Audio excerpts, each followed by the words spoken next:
Ba'du, Bapak Ibu yang dirahmati Allah, alhamdulillah bersyukur kita betul dan kepada Allah Subhanahu wa taala atas limpahan nikmat yang kita terima, wabil khusus nikmat iman Islam yang harus kita jaga, dan penjagaan terbaik adalah dengan takwa, dan takwa yang terbaik adalah dengan ilmu, dan ilmu yang terbaik adalah yang disampaikan di rumah dan di antara rumah-rumah Allah yang di dalamnya dibahas Al-Quran dan Sunnah.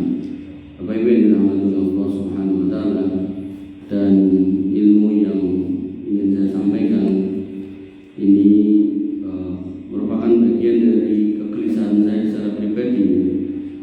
Karena temanya dua hal yang prinsip atau penting untuk kehidupan seorang muslim. Tapi tadi saya baru sampai rumah jam 5:30 kurang 10, jadi belum sempat menyiapkan materinya. Tapi ini tetap dua hal yang penting juga.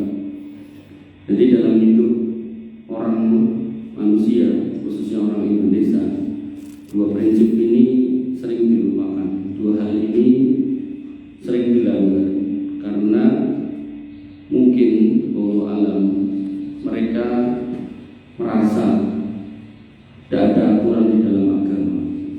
Padahal hukum positif, hukum yang berlaku di negara sudah menyatakan hal itu dilarang. Tapi pelakunya justru terus ada dan makin banyak dan bertambah banyak. Nah, mungkin kalau saya sebut pakai istilah fikih atau istilah agama, mungkin dengan jarang dengar atau mungkin nggak pernah dengar. Tapi nanti kalau saya carikan istilah bahasa Indonesianya atau mungkin dengan berdek, mungkin nanti bisa paham itu apa. Yang pertama yaitu hulul. Ada yang tahu hulul? Hulul, pulau hulul. Nah ini hulul. Oh Mas Rais, satu saya hulul. Kemudian yang kedua riswah. Riswah ngerti nggak riswah? Nggak ngerti juga. Hulul itu diterjemahkan sebagai satu keadaan di mana seseorang yang diminta untuk menjaga harta dengan amanah untuk kepentingan yang dimaksud, umumnya kepentingan umum, tapi justru digunakan untuk kepentingan pribadi atau golongannya atau kelompoknya. Ini hulul. Ini istilah kita apa namanya? Pulau Baleni. Seorang yang diberikan amanah untuk memegang harta masyarakat atau harta sekumpulan orang, tapi tidak dijalankan dengan baik, tapi justru digunakan untuk kepentingan pribadi atau keluarganya atau golongannya atau kelompoknya, sok-sok yang partainya. Ini namanya apa Pak? Iya, khianat. Istilahnya apa? Apa Pak? Orang di nonton beritanya orang ngerti. Ragu-ragu jawab korupsi, dan makin hari itu pelakunya makin banyak, dan jumlah yang dikorupsi tambah banyak. Dan nek dulu itu pelakunya itu nek difoto itu nunduk, nek saat ini malah berpose transisin. Dan walau alam mungkin mereka meyakini di agama gak ada larangannya, mungkin. Bahkan ampun, saya pernah dengar salah satu ceramah kiai ngomong ora apa-apa nek dinggonane partai Islam ora apa-apa koyo ngono kuwi. Musibah nih kalau yang mengucapkan tokoh agama. Bapak Ibu dirahmati Allah Subhanahu wa taala. Niku hulul. Nah yang kedua riswah. Riswah itu satu keadaan di mana kita memberikan hadiah atau janji, baik berupa barang atau non barang, kepada orang yang menyelenggarakan pemerintahan atau menyelenggarakan satu organisasi tertentu untuk memudahkan seseorang mendapatkan apa yang tidak sepatutnya didapatkan. Anak era munggah kelas, marani kepala sekolah, gak keterima di satu kampus, marani rektore atau dosennya, gak keterima di kelurahan, boleh camat. Kita ini apa? Suap. Ya. Dalam Islam disebut dengan riswah. Nah, yang pertama tadi disebut dengan khulul, yang kedua disebut dengan riswah. Nah, kita orang Islam di Indonesia sangat mementingkan, dan memang penting ya, ritual sholat, puasa, haji, umroh, penting ini ya. Saya itu penting, sangat penting menurut ilmu Islam. Tapi sayang seribu sayang, kita tidak merasa penting juga untuk kemudian memeriksa harta-harta yang kita terima, kita dapatkan, yang kita miliki. Sampai misalnya dengan ngertos niki misal daging babi, saya yakin dan nanti akan ada yang mau, jangankan mau makan demok emoh gitu kan. Kenapa? Karena dari kecil kita dikenalkan niki haram gitu. Tapi yang namanya dua hal tadi itu kita nggak pernah kenalan dari kecil, maka sampai gede kita menganggap itu hal yang biasa. Contoh misal ngurusin kesuwen timbang ujian bola bali, nembak elak wis, terus ngurus nopo meleng sampai ngurus surat nikah pun gimana. Makanya Bapak Ibu yang dirahmati oleh Allah Subhanahu wa taala, kalau ngomongkan hukum positifnya udah komplit ya.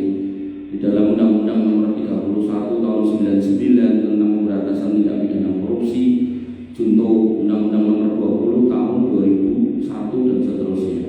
Dan itu akan diperbaiki terus seiring berjalannya waktu. Nah, yang mau saya bahas bukan aturan negaranya, dan ini agama kita seperti apa.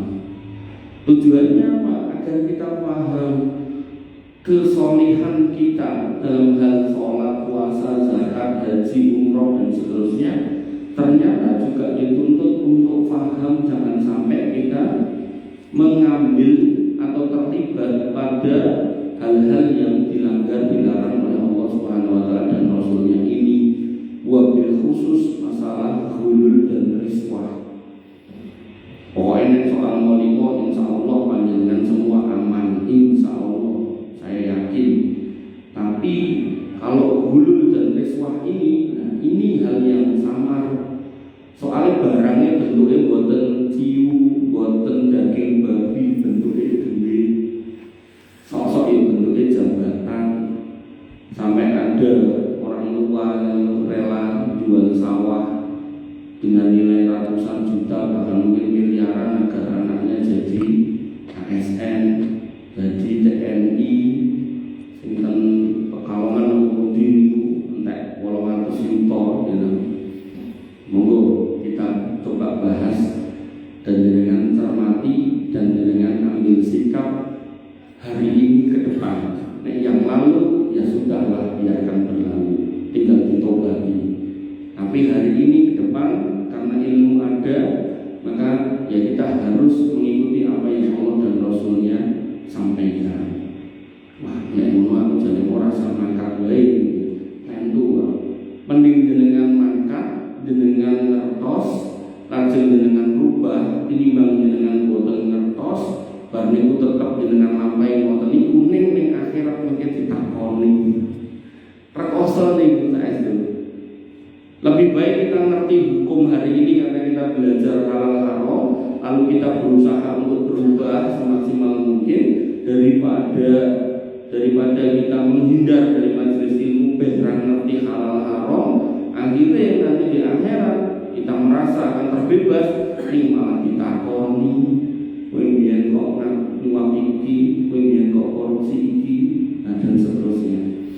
Pertama, Allah menyebutkan pada Quran surat Al-Baqarah ayat 188, wala taqulu amwalakum bainakum bil batil wa tuddu biha ilal hukam litaqulu fariqum min amwalin nas bil ismi wa antum ta'lamun. Janganlah sebagian kamu memakan sebagian harta yang lain dengan cara yang batil. Berarti ada orang yang memakan harta orang lain dengan cara tidak benar. Dan sekali lagi, ini nggak selalu harta haram itu bentuknya daging babi wawu yang saya contohkan, atau minuman keras yang saya contohkan. Terkadang bentuknya itu duit juga, tapi duitnya wong liya diambil, atau mungkin tanahnya saudaranya diambil, atau mungkin tanahnya keponakannya karena bapaknya meninggal, sertifikatnya masih atas nama kita, terus kita kuasai. Banyak cerita saya dengar mengenai ini. Nah, salah satu contoh yang disebutkan pada ayat ini, wa tudlu biha ilal hukam, dan kamu mendatangi hakim litaqulu fariqum min amwalin nas, dalam rangka untuk menguasai harta manusia. Randuweni terus ngajoke gugatan pengadilan, tiba-tiba enten sertifikat ganda, terus orang yang sudah punya dan beli dan sah secara hukum sebenarnya tiba-tiba kalah. Bil ismi, dan kamu melakukan itu semua di atas landasan dosa, wa antum ta'lamun, dan kamu itu tahu itu salah. Sampai maklarnya Zaro Richard itu ditemukan duit sampai hampir 1 triliun. Emas batakan itu 50 sekian kilo, bukan gram, 50 kilo. Dan ketika kita melihat bangsa Yahudi dan bangsa yang dilaknat, maka kita juga harus mengerti sifat tercela mereka itu apa. Jadi tidak cuma kita membenci karena mereka membunuh kaum muslimin, bukan semata-mata itu. Kita juga harus belajar sifat-sifat jelek mereka sehingga kita jauhi. Disebutkan pada Quran surat Al-Maidah ayat 42, mereka punya sifat sama'una lil kadibi akaluna lisuh. Mereka itu suka mendengar hal-hal yang sifatnya dusta, dan kemudian mereka suka makan makanan haram. Dan makanan haram yang dimakan Yahudi itu bukan daging babi, mereka yang mengharamkan daging babi. Makanya dalam Islam itu ada halal. Nanti mereka juga punya yang kayak gitu namanya kosler. Kosler itu makanan-makanan yang nggak boleh dimakan. Salah satunya di daging babi juga. Jadi mereka soal makanan itu nggak memakan. Tapi ini kok mereka doyan sama duit-duit gak jelas. Dan Nabi mengingatkan kita, la tazalu qadama 'abdin yaumal qiyamah hatta yus'ala an arba'in. Kaki kamu wahai orang Islam, manusia, tidak akan beranjak dari tempatnya di padang mahsyar sampai ditanya 4 hal. An umrihi fima afna, tentang umurnya kemana dan bagaimana dihabiskan. Wa an jasadihi fima abla, dan pada fisiknya bagaimana kemudian dia gunakan. Dulu lahir dengan paru-paru yang baik, umur 50-an paru-parunya sakit. Ditanya nanti, dulu livernya baik, umur 45 livernya bocor. Ditanya, ngopo tetap bocor. Kemudian wa an malihi min aina iktasabahu wa fima wada'ahu, dan tentang hartanya, kemana dia, di mana dia, dari mana dia dapatkan dan kemana dia nafkahkan. Jadi setiap rupiah yang kita punya, Pak, apakah bentuknya masih duit, apakah logam mulia atau tanah atau kendaraan atau apa, akan ditanya. Ini dulu dapat dari mana? Terus apa kan? Wa an ilmihi madza amila fihi, dan juga akan ditanya tentang ilmunya, apa yang dia berbuat dengan ilmunya itu. Apakah setelah pinter-pinterin wong, atau setelah pinter dia pinterin wong. Bedanya tipis, pinterin paling pinterin. Makanya orang yang beriman tentu nggak akan milih yang pertama, tapi akan milih yang kedua. Dan Nabi SAW mengingatkan kita bahwasanya harta yang sumbernya tidak benar, walaupun bentuknya duit, itu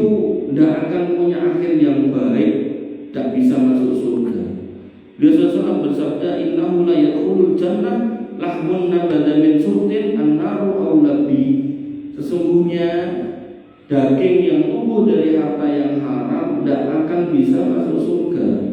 Yang layak untuk dimasukinya adalah neraka.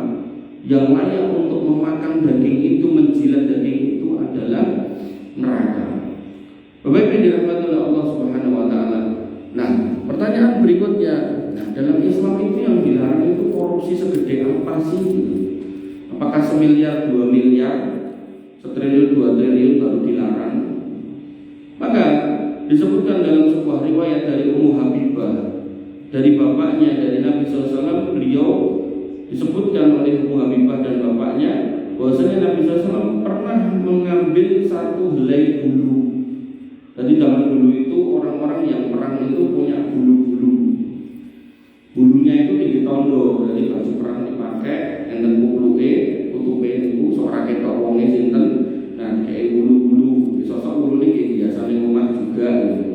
Nah, bulu itu ya kata bulu merak, bulu banyak, mungkin bulu burung-burung tertentu gitu. Nah, ada harta rampasan perang setumpuk, Nabi ngambil 1 helai bulu. Ini membayangkan bulu diambil. Kemudian Nabi bersabda, mali min hadza illa misla ma li ahadikum illa khumus.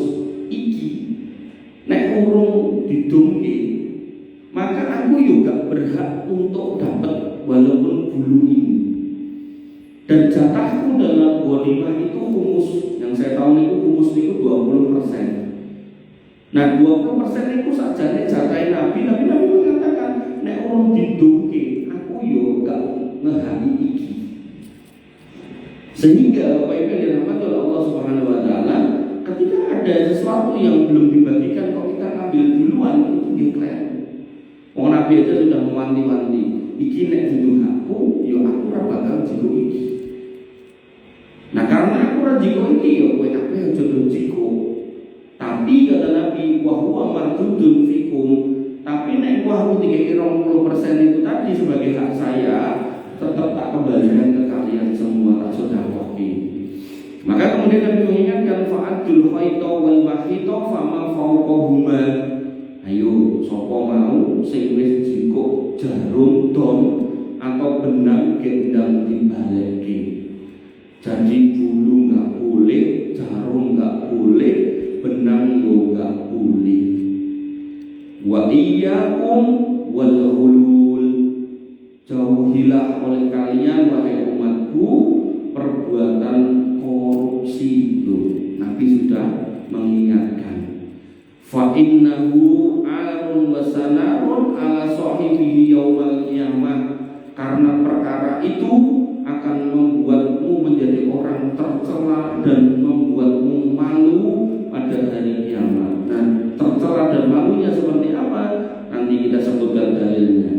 Bapak Ibu yang dirahmati oleh Allah Subhanahu wa taala, ketika kembali kepada Quran, maka Allah menyebutnya innallaha la yuhibbul kha'inin.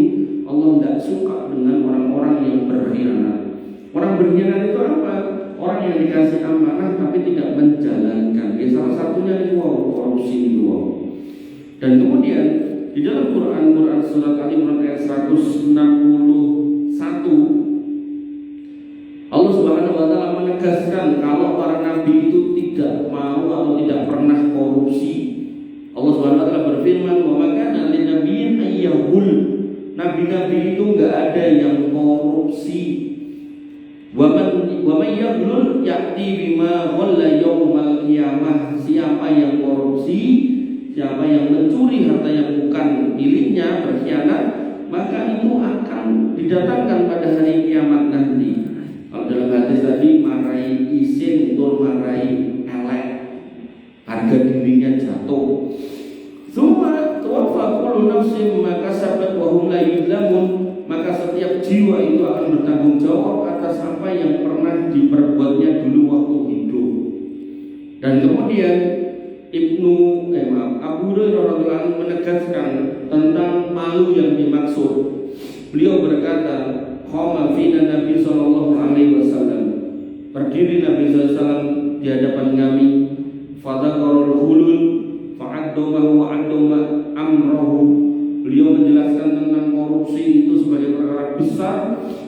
menyatakan itu sebagai perkara yang teramat besar. Qala, beliau berkata, la ulfiyanna ahadakum yawmal qiyamah ala raqabatihi satun laha sugha'un. Benar-benar akan ada di antara kalian yang datang pada hari kiamat dengan mondong kambing pedus, dan kambingnya ngembek-ngembek gak mau berhenti. Padahal Pak, pada zaman itu orang itu berdiri di hadapan Allah Subhanahu wa taala, dia tidak bawa apa-apa. Nanti ada laki-laki yang beristri 2, 3 dan seterusnya gak adil sama istrinya. Orang lain berdiri dengan kondisi jejak, sterek, DE malah semper. Nanti ada orang-orang yang tadi itu korupsi, korupsinya kambing gitu kan. Maka dia akan menghadap Allah Subhanahu wa taala dengan membawa kambingnya dipikul dan bersuara. Otomatis didelok wong liya. Nanti muadzin itu akan berdiri di padang mahsyar dengan leher yang panjang. Itu menunjukkan kemuliaannya. Manusia menjadi saksi atas adzannya yang digaungkannya setiap hari di rumah di antara rumah-rumah Allah. Nah, dalam kasus yang korupsi kambing ini diciptake ulang terus bengok-bengok kon meneng megah, otomatis yo isin mati. Makanya kalau ada orang nyuri terus ada yang teriak maling-maling, dia kan mesti antara isin campur takut, campur was-was terus melayu kan gitu. Tapi nanti mau melayu nggak bisa. Nah kok melong pedus hilang, memang dia ngomong mas, ya macam-macam. Kalau nyolong dalam arti maling kan jelas mencuri. Nah, ada yang kadang kira itu nggak merasa kalau itu ngambil, yang sering saya contohkan pas korban. Selain bawa pisau, bawa kresek, itu betul salah. Terus ngantongi, itu betul salah. Nah, kemudian Nabi mengatakan lagi, ala raqabatihi farasun lahu hamhamatun. Ada lagi orang yang menghadap Allah, dia mikulnya kuda. Jadi yang diambil itu kuda. Naik kuda ini jelas bukan panitia kurban, karena kurban itu nggak boleh kuda. Kemudian mereka kata Nabi, ya qulu ya Rasulullah aghisni, ya Rasul tolong aku. Jaluk tolong Pak. Fa'akun, dan aku menjawab, la amliku laka say'an, aku tidak bisa nolong kamu. Qad ablagtuka, bukankah aku sudah menjelaskan? Nek ngono kuwi ra entuk.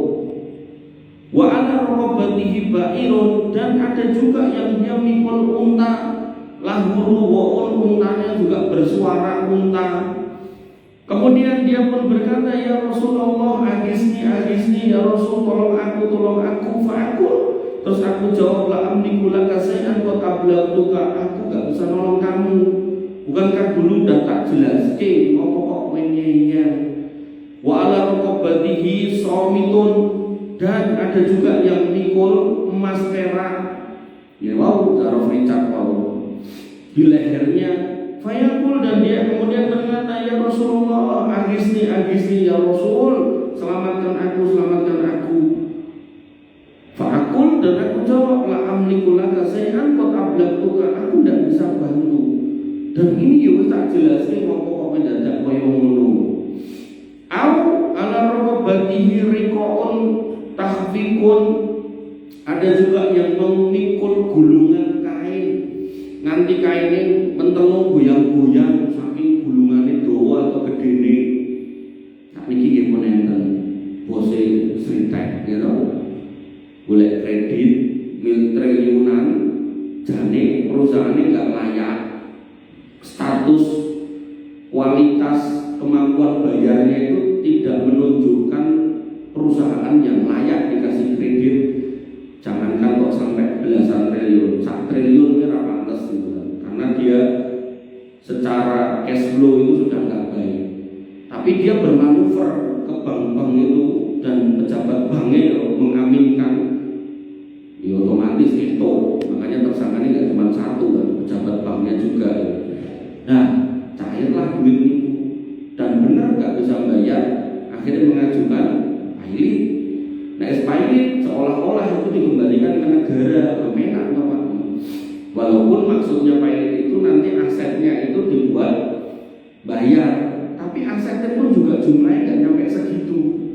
Jadi cara uang duit 10 juta utang 150 juta itu kan jelas nggak balance gitu loh. Tapi ujian tetap cair. Nah makanya sih ngeten ini bank itu jadi nakal gitu. Artinya jenengan kadang boleh utangan 50 juta itu dikok sertifikat omah, disurvei, diceki KTP tanggalnya kotakan gitu kan putrane ya. Tapi giliran mereka yang kayak gitu-gitu langsung cair. Makanya Bapak Ibu dirahmati Allah Subhanahu wa taala, Nabi ngendikan soal maling kain itu 1500 tahun yang lalu, sakniki 2000 selawi orangnya kecekel. Padahal Nabi orang gagas mau ngerti gitu kan. Bapak Ibu dirahmati Allah Subhanahu wa taala, fayaqul orang itu pun kemudian mengatakan, ya Rasulullah agisni ya Rasul, tolong aku. Fa'akul, kemudian aku jawab, la amliku laka say'an qad ablaghtuka, aku ndak bisa tolong kamu, aku ya wis jelas ini kowe tapi kowe ngene. Bapak Ibu dirahmati Allah Subhanahu wa taala, ini menjadi dalil nggih. Senajan itu bulu, senajan itu jarum, senajan itu benang, senajan itu cuilan daging, napa meleh niku kewan urip tur gede, maka seorang muslim tidak boleh mencuri, mengambil, korupsi, napa meleh niku duit gede, napa meleh sampai merugikan masyarakat luas. Dulu niku mikir kula niku wong korupsi niku namung jiko duit negara. Makin kesini sing dijiko boten duit negara, masyarakat dijiko. Contohnya pripun yang kemarin niku tuku Pertalite didole pertama. Akhirnya dengan tuku nganggo rega pertama. Nah niku sing membeli sinten ya masyarakat sinten ya sing tuku pertama. Akhirnya bayarnya pertama sing dibayar jane Pertalite. Nah mau kelebihannya bukan nilai oktane, kelebihannya nopo?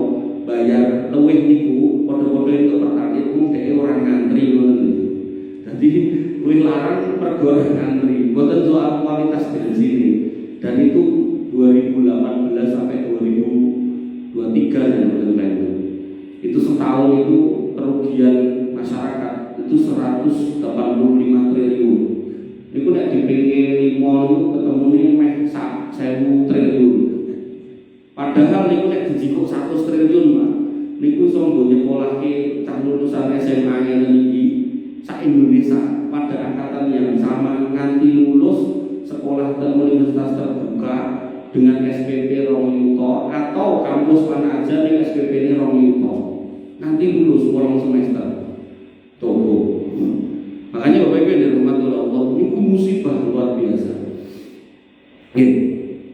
Dan seorang muslim harus paham yang kayak gitu itu tidak boleh. Bukan kemudian malah batin, wah penak yo 1000 triliun paling kok penjualannya 10 tahun atau 5 tahun. Berarti setahun dianggapnya 200 triliun. Nek ngono aku tak nyemplung penjara nek sing gelem ngekeki aku yo gelem. Ampun batin wonten niku barang kotor, barang dosa.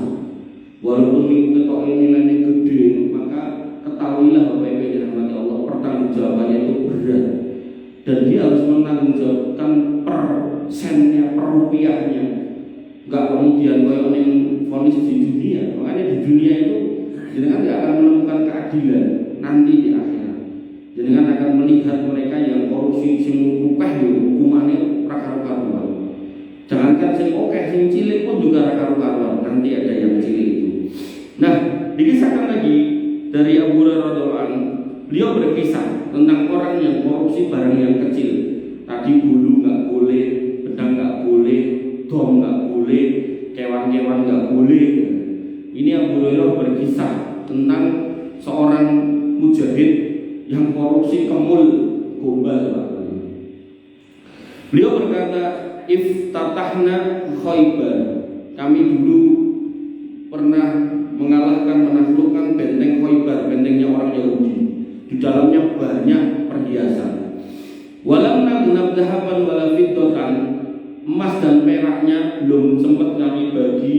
Inama ghanimna al-baqara wal ibila wal mata' wal khawaid. Yang kami bagi untanya, sapinya, barang-barangnya, dan kebun-kebunnya. Suman sorofna ma'a Rasulillah sallallahu alaihi wasallam. Kemudian kami beranjak meninggalkan Khaibar bersama Nabi sallallahu alaihi wasallam ila Wadil Qura, ke daerah namanya Wadil Qura. Wa ma'ahu abdul lahu yuqalu lahu Mid'am. Dan dalam perjalanan itu Nabi bersamai seorang budak namanya Mid'am. Ahdahu lahu ahadun bani Dibab, yang mana dia itu adalah hadiah dari suku Ad-Dibab. Suku Dibab memberikan hadiah kepada Nabi, ya Rasul, ini hadiah untuk engkau, budak namanya Mid'am. Terus dibawa. Fa bainama huwa yahutu rahla Rasulillah sallallahu alaihi wasallam idza ja'ahu sahmun akhirun. Ketika si Mid'am ini baru menata pelana tunggangan Nabi sallallahu alaihi wasallam, maka tiba-tiba ada panah yang terbang, celok. Hatta asabah dari sampai si budak ini kena mati, Pak.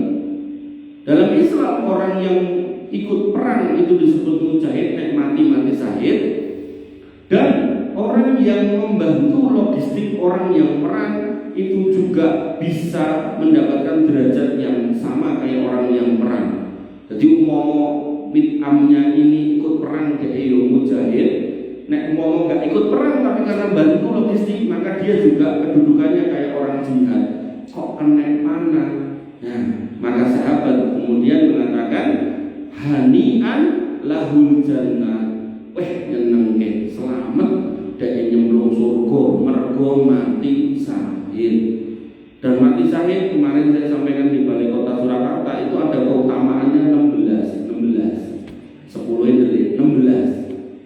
Salah sebagiannya niku di kuburan tidak ditanya mungkar nakir, mungkin tidak kena hisab, dosa-dosanya diampuni, kemudian disirot lancar, tidak kepleset, kemudian dia bisa memberikan syafaat 70 orang anggota keluarganya, kemudian dia dibangkitkan dengan darah dan pakaian ketika dia mati dulu, kemudian ketika dimakamkan tidak perlu disolatkan, tidak perlu dikafani. Itu nek yang syahid perang ya.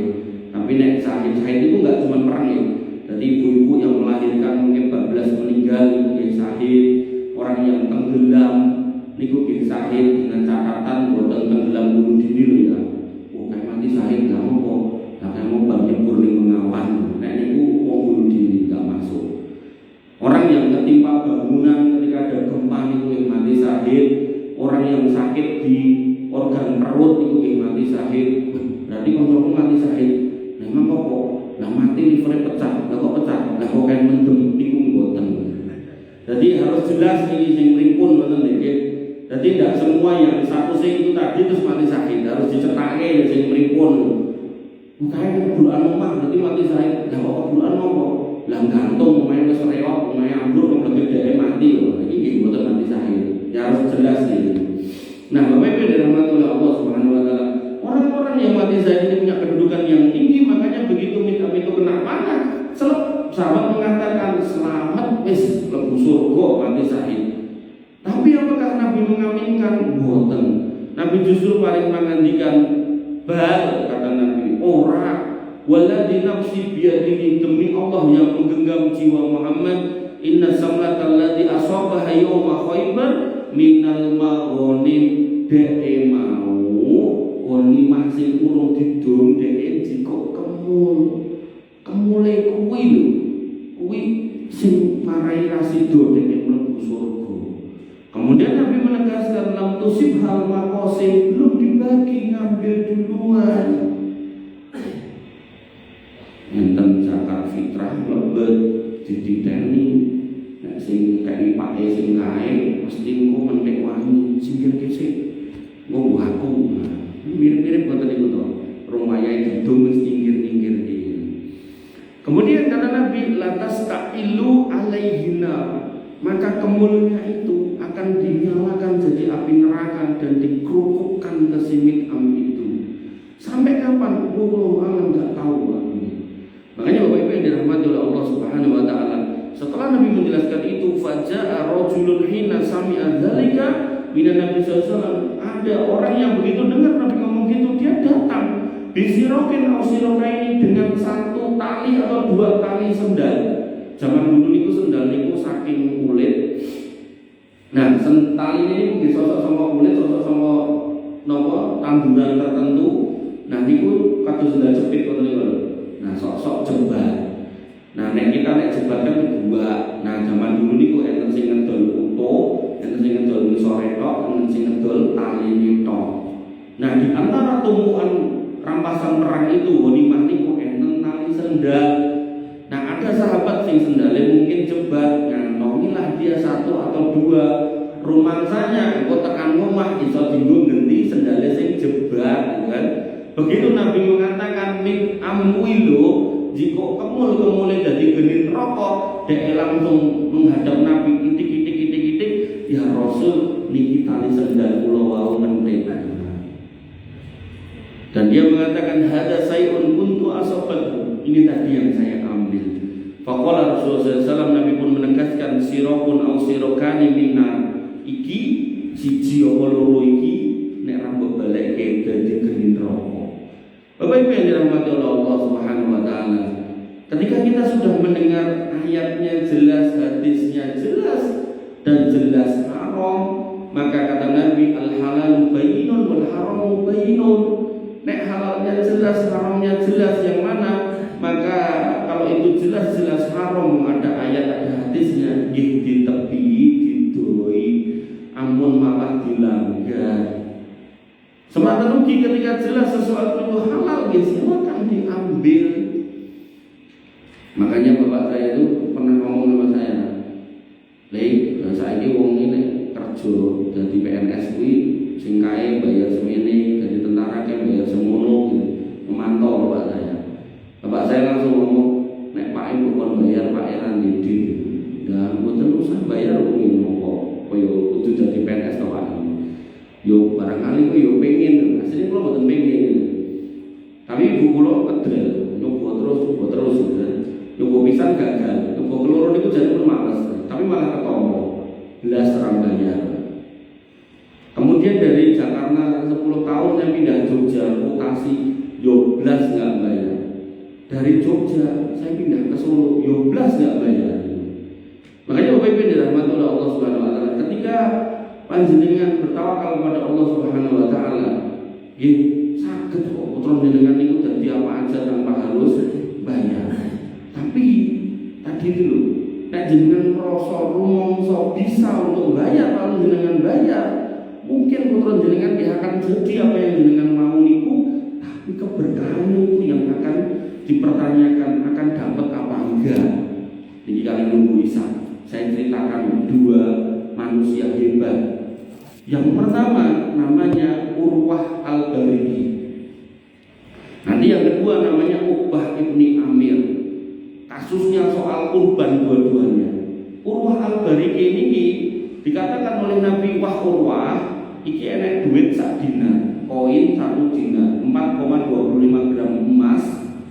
Nggih, gedene kaya duit 500-an sing kuning niku, persis segitu. Jenengan nek mau beli di Antam ada. Jenengan ke Gere Antam beli 4,25, bentuknya bukan bunder ngoten niku, terus enten tulisane 1 huruf Arab terus disore dinar. Nek 4,25 nek sakniki wis 2 yuta ya berarti sekitar 2,5 nek sakniki. Nah, Nabi mengatakan wah Urwah tukokno pedus siji. Nah, Nabi nyuruh beli 1. Urwah niki pinter nawar. Akhirnya Urwah ke pasar dengan belum ada dengan anggaran 1 di pasar dia dapat 2 lah, pinter nawar. Nah begitu kemudian pulang mau menghadap Nabi, ada yang nawar, Mas Urwah tak tukune siji untuk rak. Lah Nabi kan melingnya suruh beli 1 bukan 2. Urwah karena pinter nawar dapat 2. Maka Urwah dengan pede mengatakan, ya nek mbok tuku nang bayaran. Lah piro regane? Nek sak dinar ya tak culke. Akhirnya dibayar 1 dinar, Pak. Niki membayarke dinar niku oke. Niki meduse niki dinare. Dia membawa 1 dinar dan kambing. Padahal tadi dikasih 1 dinar untuk beli 1 kambing. Dia pun menghadap Nabi dengan membawa 1 dinar dan 1 kambing. Niki kira-kira nek 2 benda niki sing iso dikantongi sing pundi, Pak? Dinar. Wedhus kan iso dikantongi. Kantongi, Pak. Jalanlah dia menghadap Nabi sallallahu alaihi wasallam. Niki nek wong Indonesia kira-kira sing dikeke duwite apa wedhuse? Wedhuse. Berarti diterakake. Urwah al-Bariki enggak. Dia mengatakan, ya Rasul, ini kambingnya dan ini duitnya. Nabi yo kaget, lah kok ngono Mas? Ya jenengan wong ngengken kula wedhus menurut Windows tunggal niki otrone lah kula beto ten peken asal kali ditawar piyaiten mergi kula sate nah niki duwite niki wedhuse. Menurut jenengan Nabi mau payu apa boten? Pak, kira-kira wae. Nabi mau payu boten, Pak? Mau payu, pengen itu ternyata enggak. Menurut jenengan upah niku jan upah napa boten? Boten mendel mawon, boten diupahi, upah mendel mawon. Tapi Pak, sebaik-baik upah niku doane Nabi. Nabi pun mendoakan Allahumma barik lahu fi bayi. Ya Allah memberkahi semua transaksi dia. Sampai sejarah mencatat Urwah itu kalau megang tanah paribasane niku ditawake mesti enek wae sing berbayar. Saking pintere nawa kali saking pintere nawake. Keberkahan niku lho Pak sing penting. Nah, sehingga ketika jenengan misal gadah bos Cina, cici-cici Mas, tukoke aku semen karo iki yo dite 3 juta ning toko bangunan. Terus kalau toko bangunan iki gak jenengan blonjo kathah mbok kula kei balen 50 ngono. Soal toko STM. Nah, ketika jenengan sudah ngerti ilmunya, jenengan jangan mengambil balen ini. Kemana yang harus jenengan lakukan? Cari bosin jenengan tadi, sampaikan Ci mau 3 juta satu kok iki susuk wis tak kek sampean kok aku mau dikei cashback 50.000 ngomong sing mbok aku nek entuk tak peki yo kira-kira dikei mboten aku paham nek jenengan ngomong ngoten kira-kira dikei mboten enten sing ngomong dikei sing ngomong mboten ya nek dikei alhamdulillah nek mboten insyaallah nggih barokah dulu jenengan dan selalu barokah itu belum mesti bentuknya ketika jenengan itu loh, di awal waktu barokah itu setelahnya. Makanya barokah itu ziyadatul khair. Setelahnya datang kebaikan kalau enggak di jenengan di putra jenengan, mungkin garwa jenengan, mungkin keluarga jenengan, mungkin jenengan nandur nopo mung 500 meter tapi panennya luwihi sing nandur 1000 meter. Oh, macam-macam bentuk keberkahan. Dan kemudian kisah yang kedua, niki sahabat yang kedua namanya Uqbah bin Amir. Urusan ini kewan kurban melih. Uqbah bin Amir niku dititipi Nabi wedhus kata. Bah, iki wedhus dumno. Cacahe pinten kula boten ngertos. Dumno urip. Dadi jenengan yang punya duit kata niku boten kedah nitip kurban terus dibelek. Jenengan ngekeki kurban satu-satu tanggane kon blek dhewe-dhewe iki saged. Terus begitu kemudian Uqbah bin Amir ini ngedungke 1, 2, 3 dan seterusnya masih sisa 1. Uqbah bin Amir ini pengen iki nek tak dungke terus kan entek senan lagian kan turun cetok jatahku piro. Akhirnya Uqbah bin Amir laporan ke Nabi, ya Rasul saya udah bagikan iki masih 1. Kata Nabi yo wis kuwi kowe belehan. Alhamdulillah. Nek upami Nabi pun ngendikan yo kuwi dumno sisan, insyaallah Uqbah bin Amir nggih mboten nyuwun. Pramila dalam kasus contoh yang saya contohkan tadi ketika jenengan didhawuhi bos jenengan untuk belanja terus enten susuk balen dari bakule, mboten susuk resmi ya, tapi bener-bener tambahan nyoh niki nggih jenengan yo mlampah ngoten iki lho. Nah, maka sebaiknya jenengan lapor. Dengan jenengan lapor itu nggih kalau kemudian diizinkan itu halal buat jenengan, kalau enggak diizinkan jenengan kembalikan, insya Allah jadi barokah. Mengatakan, Bapak Ibu dirahmati oleh Allah Subhanahu Wa Taala. Mungkin ini yang bisa saya sampaikan. Yang menanya soal ini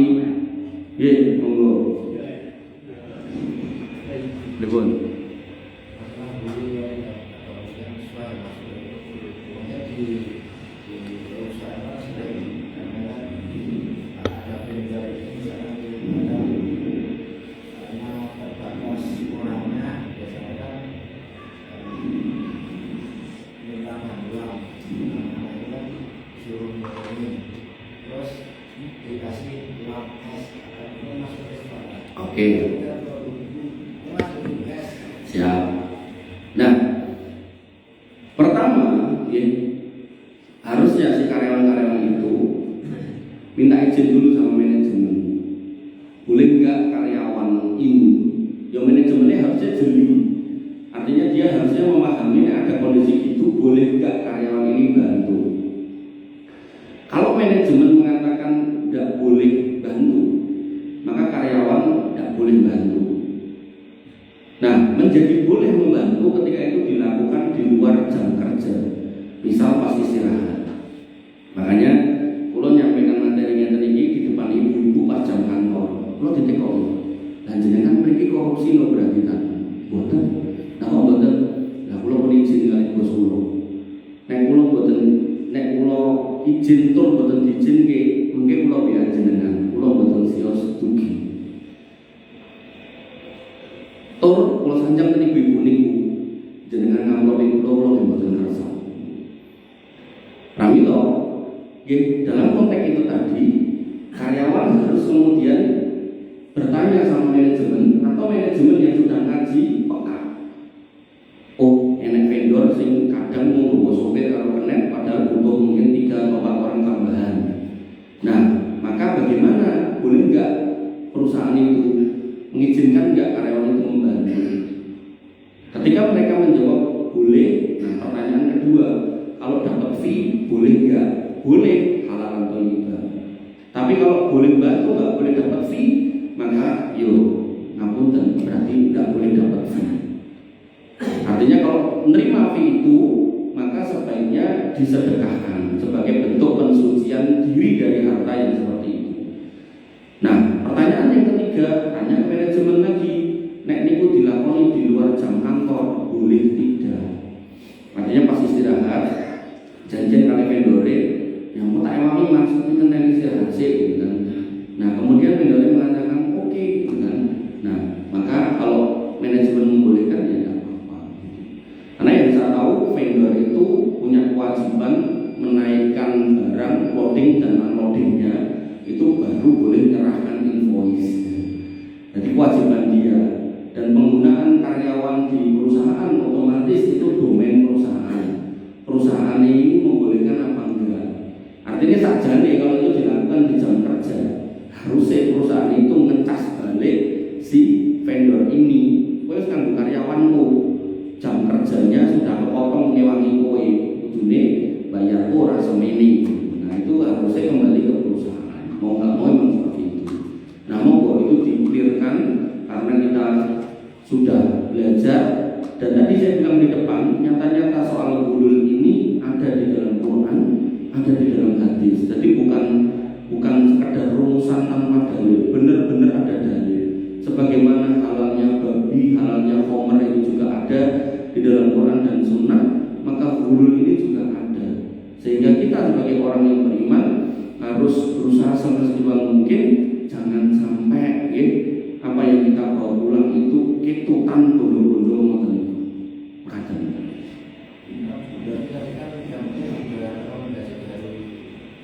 Ya.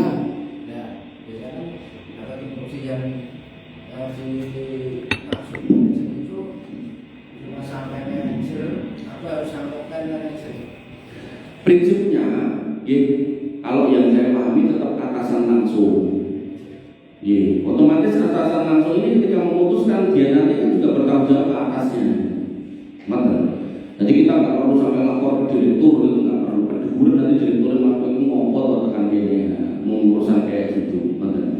Makanya termasuk saya yang ditanya sama ibu-ibu itu saya cuma lapornya ke kabin. Di atas kabin ada sekretaris, dari sekretaris ada kepala dinas. Ya lapornya sampai di kabin. Tapi kalau mau saya ngomong ke kepala dinas juga apa-apa. Tapi kan etika dalam